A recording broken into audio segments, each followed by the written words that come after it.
In this video, I will show you how to download OneWin application on your iPhone. This is very easy. Like and subscribe to this YouTube channel if you find this video helpful.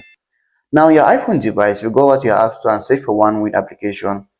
You might not see it. As you can see, this is not the real application. This is something else.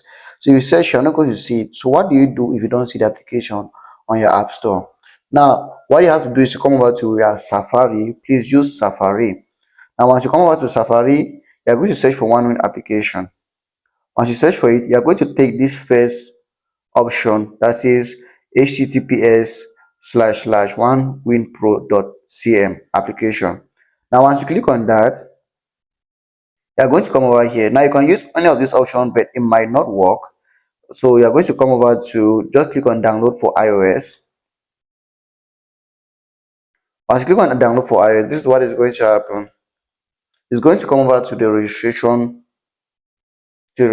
page, which is this one, but we are not registering, we're installing the application. So what you have to do is you click on the share button here.